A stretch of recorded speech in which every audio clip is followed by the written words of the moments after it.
Hi, welcome back to Making It with Minglet. Meow. The cats are home. I have a rubber stamp that I found at a thrift store in a package of about 15, and I got them for $2. And there just happened to be a kitty cat in there. So yesterday I did some playing on the gel plate with scraps that had been used to lift things off and such. So I've got some cat prints.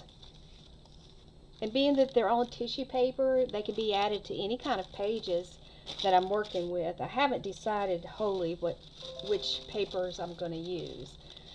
So this is what I've got so far, as things to go in with my pages. And like I said, these are just goofs or lift off papers. This is a paper that I used for a brayer off, and I think that made a really cute kitty cat page. I probably will come in and fill in that so it doesn't look like it has this big droopy eye. But I also was able to pick up a stencil at Walmart yesterday. And I'll hold it to where you can see it, hopefully. It's got paw prints, it's got cats and dogs, and it's got woof, meow, love, I love my pet. And currently, I do not have any pets. I've had many cats in my life, and I find them quite fascinating and interesting. But the inspiration for a cat journal came from a couple of things. Um, Darcy had a D stash, and I ordered a big box. And when that big box arrived, I had some really good things in there. There was a vintage page of a cat, and when I smell this book, it smells so good. It's an old one, and you got all the little kitties here, a little striped kitty and a bird, and it says much haste, less speed, and there's a puppy on there too. All's well that ends well. That's quotes that we hear now. Better late than never. There's many a, let's see if I can make that one out. There's many a slip something cup flip. I don't know. I'm not quite sure about that one. And here it says, those who listen never hear any good of themselves. And that says the end, and it's got the tails, the cat and the dog tails. So that's a really cute page. I thought that was kind of interesting. Also, in that, it looks like it may have been in the same book, this cat with a violin. And then this is just this says a toad, the frog and a float. So I tried to put all the things that pertain to cats in a folder together so that I could, pull together a book. And then she had these beautiful napkins, and we will be doing something with those along the way. And this is a tag I had made using some kitty cats that somebody had sent me in Happy Mail, some die cuts. I think it was, it went out of my head. But anyway, I've got a tag already made.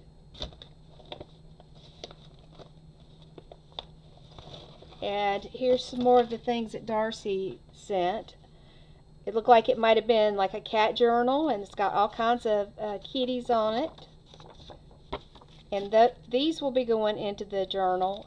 I will probably base my pages on the sizes that are here. And these had gold foil on them, so it was probably a pretty nice book. It says, when the cat and mouse agree, the grocer is ruined. And that's a Persian proverb. But look at those beautiful blue eyes. Here's another pretty kitty.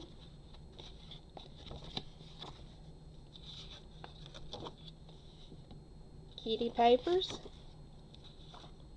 And I think that's about it for those. The rest of them are the same. And then here's some stationery that has a little kitty. And what I don't use on this project, I can save and use for others. And then there's Bless Your Heart. That's something you hear a lot in my area. There's a tabby cat. And look, this looks like the cat that my husband had when I met him.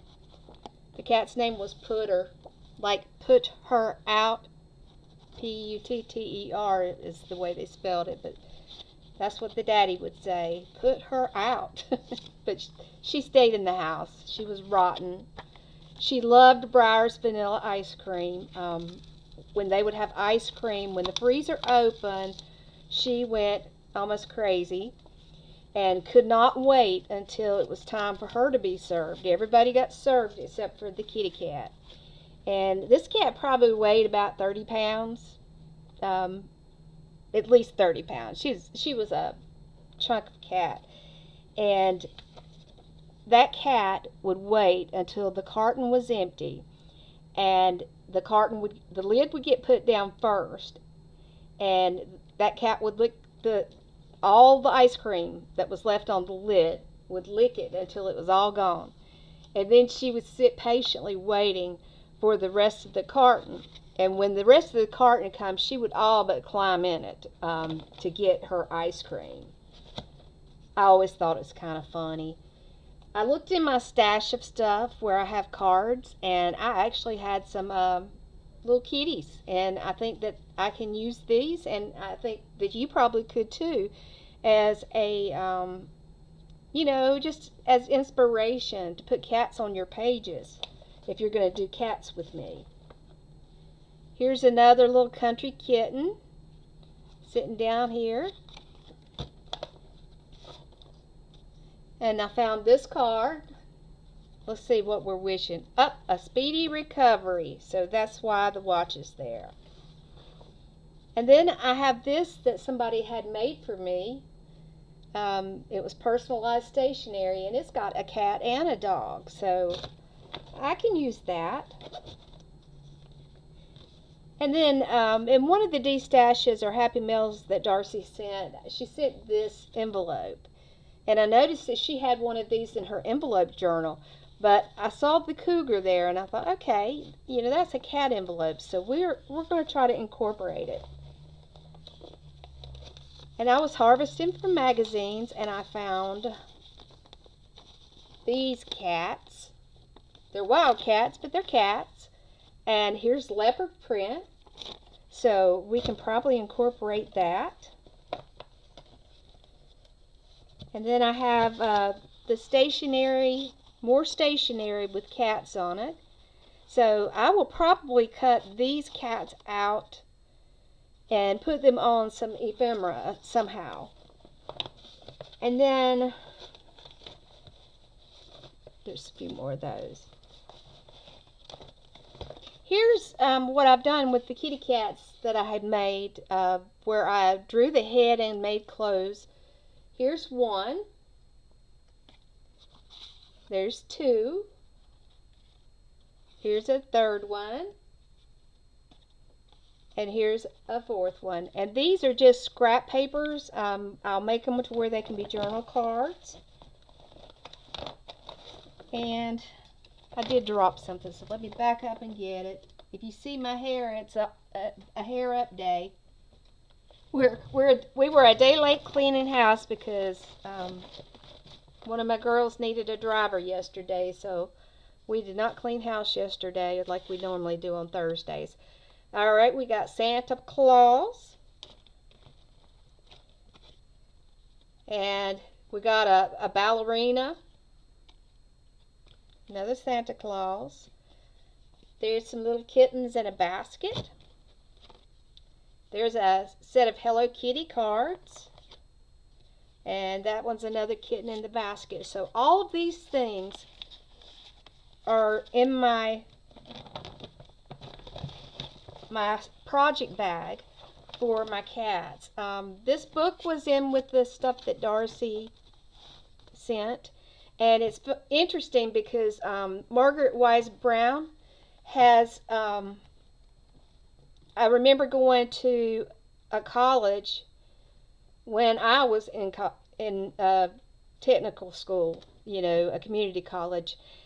We went to a library that had her original pieces on file. It was in, I think it was Greensboro's Women's College, is what it had been. It's University of Greensboro now. But anyway, I got to see Margaret Wise Brown's original works, and it was amazing to see. They were behind glass, of course. You couldn't. There was very few that you could actually, get your hands on and thumb through. There were a couple, but there's the little kitten here, and there's some beautiful pictures throughout. And so I feel like, there might be some inspiration in here. But a little gray kitty with bright blue eyes. I had kitties growing up.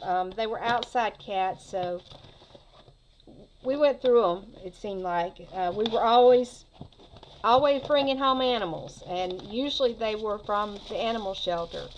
If something happened to one of our animals, we go to the animal shelter and get new animals. So they were all just, everyday animals, nothing special about them, but we found a place in our heart to love them. So I am going to put this away, and I'm going to do a little bit with this stencil that I got, and I feel like what I want to do is,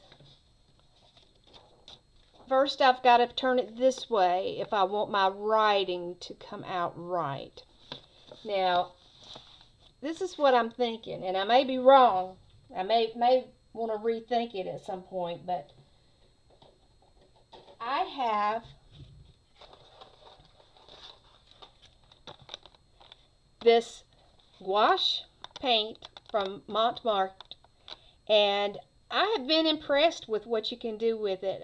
You can use it just straight out of the tube, or you can dilute it with water, but you can get some really pretty colors, and I just kind of think that might be the route I want to go. I'm going to use tissue paper for this so that I can use these on pages that may not get a lot of color otherwise. That means that not every page in my book is going to have a gel print. Now, excuse me for making noise because, I'm a noisy person. I'll just be honest. And let's see, I'm going to pull this over. I am going to put this stamp up for now, and it is going to go in the bag, my project bag, which was one of the things that Darcy sent, but you may have them.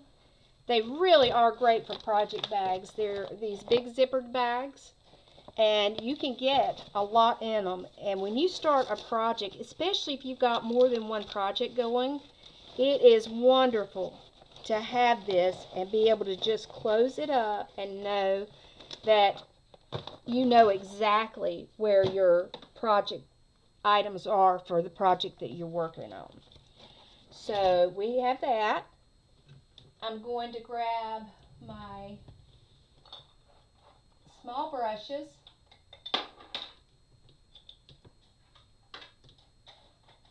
Because I think I can probably do a pretty good job with those. Now, let's see, what color would we like our paws to be? For some reason, with the blue eyes, I've been inspired by the color blue. And this is just a tube.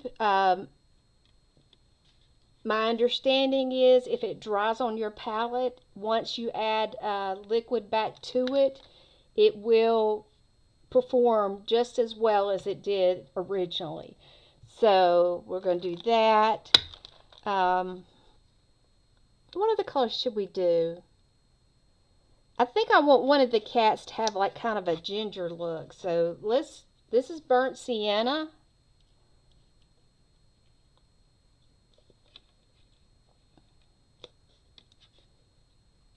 Talking about cats, we had a cat that was a yellow striped cat that had very long fur, and its tail was humongous. And this cat was weird. When I would get ready to leave, the cat would follow me. And I would get into my car, and the cat would want to come with me. So one day I thought, well, let's see what happens, because I have never had a cat that would ride in a car, ever.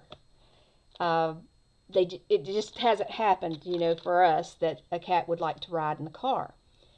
That silly thing got up over the back seat and sat and did not whimper, did not cry. It was perfectly content. So when I would go to the grocery store, that silly cat would go with me, weather permitting. I think it's pretty funny, really. For me, it is. But that is the first cat ever, and it was also it also had a habit of liking to walk on my husband's old car, which is his pride and joy. It's a '57 Chevrolet that belonged to his grandmother. And that silly cat would not stay off of it. Everything we did upstairs, for the cat to keep it off of, countertops, we didn't allow it on countertops, tables, and stuff like that. It could get up on the sofa, but, we drew the line at countertops. So, we broke it, by spraying water usually worked, but if it didn't work, we would put a little white vinegar in it, that would not hurt the cat, but would, cause her to, think, okay, if I do this, this is what happens, and it's bitter and it was yucky. So that did not work, with this car. So finally, my husband decided he was going to fix that cat once and for all. And he took and put duct tape on the hood of the car. It was silver duct tape. I come home from work, and at that point he had gone to work, because I worked first shift and he worked second. So I come home, and the first thing I see is a cat that looks like it's wearing some silver space boots. I spent about 3 hours cutting the duct tape off this poor kitty. It was crazy. It was so crazy. And I told my husband, I said, you can't do that again. You just can't. I mean, it might be effective, but we don't have time to be doing this. That's one of the funniest tales on the cat. The other thing is, when my husband would say he was going to get the mail, that cat would go stand on the steps and wait for him to come over, and he would get up on my husband's shoulders, and he would put his legs, 2 legs on one side and 2 legs on the other, and just be curled around my husband's neck, and he would stay there to go out to get the mail. It was almost like the cat thought when my husband went out that it was supposed to go too. Silly cat. They never cease to amaze me. They're so entertaining.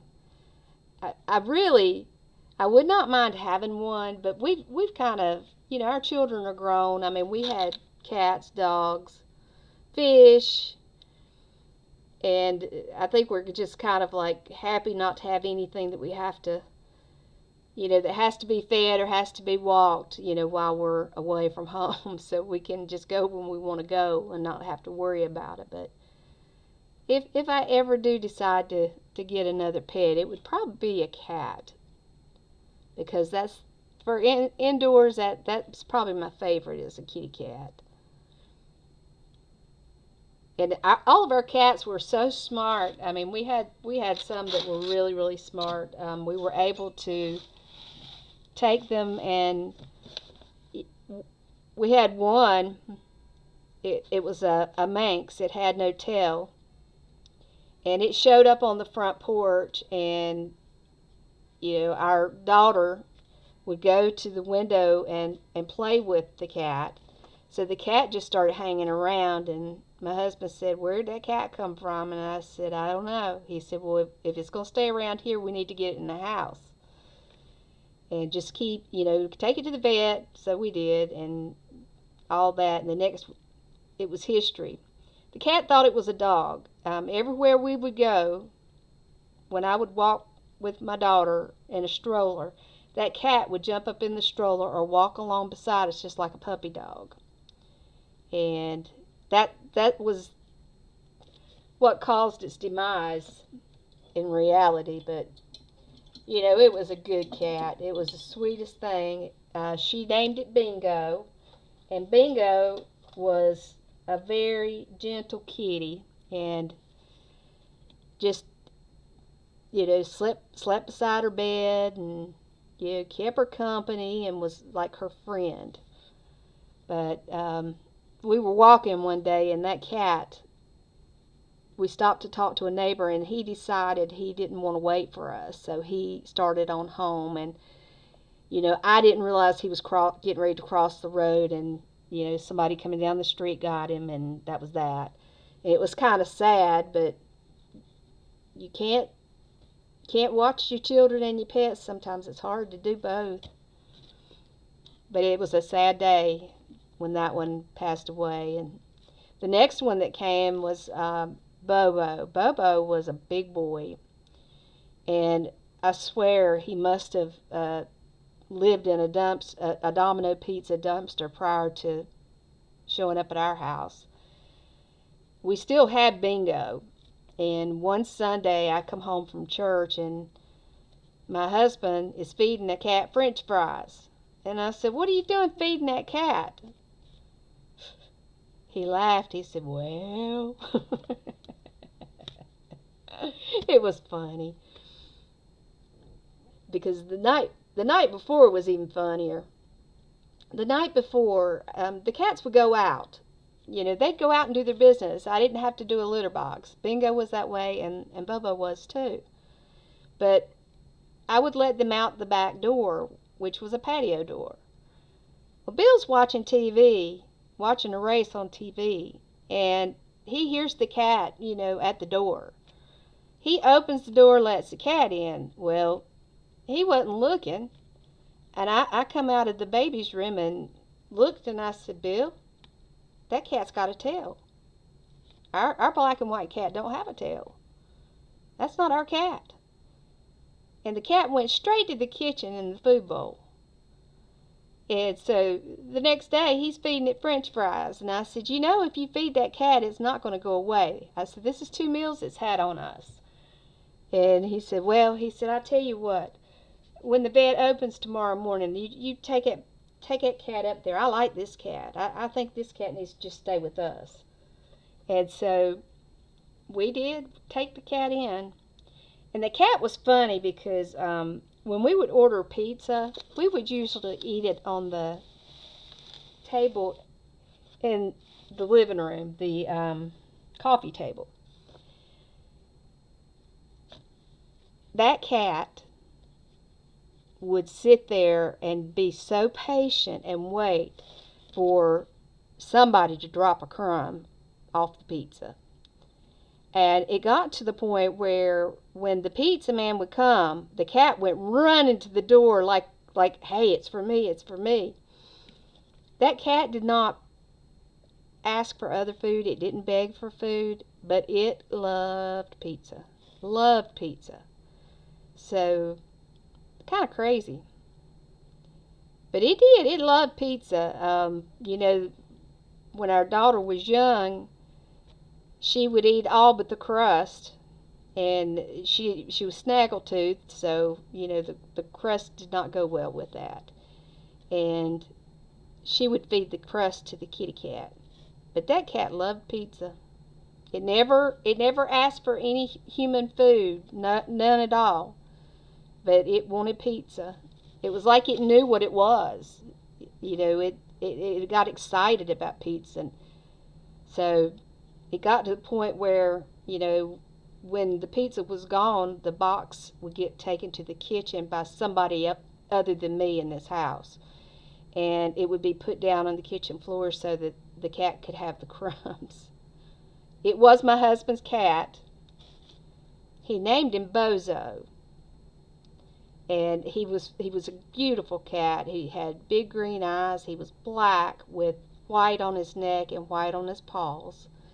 And he had what looked like a little half mustache on one side of his nose. He did not have it on the other side.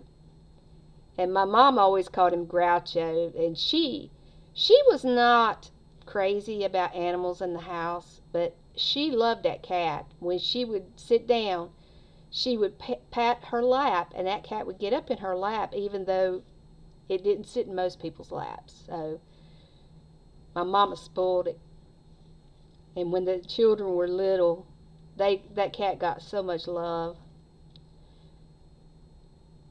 When it got old and was getting sick, our youngest daughter, she said, "My Bobo gone." She was so heartbroken. She loved that cat. She would dress it up. I went in her room one day. She was too quiet, and I thought something's going on. The cat's missing, the child's missing. So I went to see what was going on. And she had that cat in a pair of Oshkosh overalls and had them fastened. I wish then, we had cell phones and I would have captured that picture because it was adorable. It really was.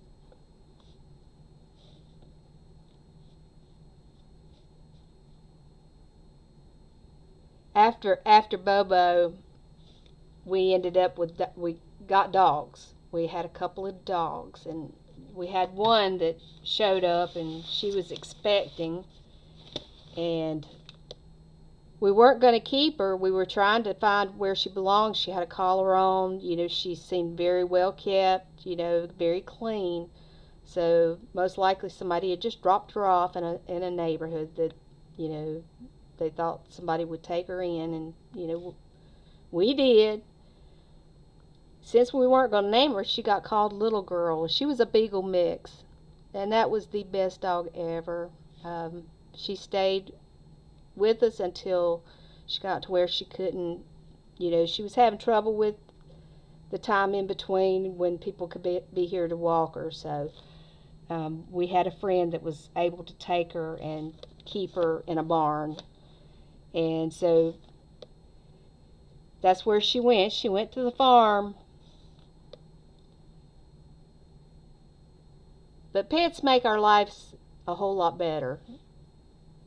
If you think about, your pets as a child, I think we would talk to our pets when we couldn't talk to anybody else. If we were frustrated or having a bad day, it was something about, that pet that just made things a little bit better. So I'm always grateful to think back, about the animals and how they come into our lives and how we enjoy them with the time we had with them, whether that was a long time, a short time.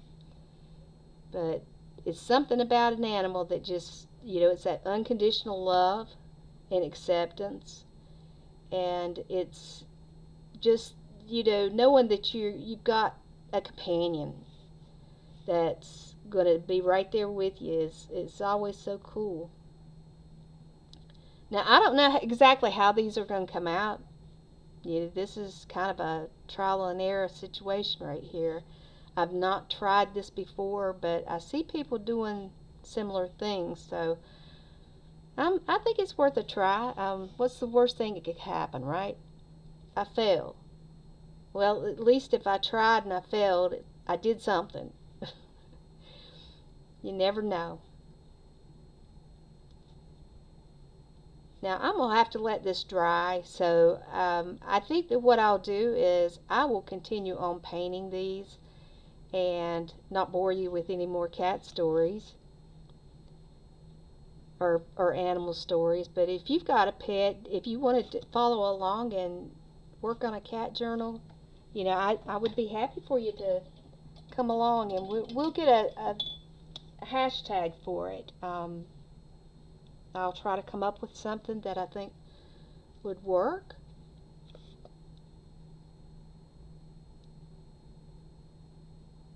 And I appreciate you coming along with me today to work on this. If you have not subscribed to my channel, I would appreciate it if you would take time to subscribe.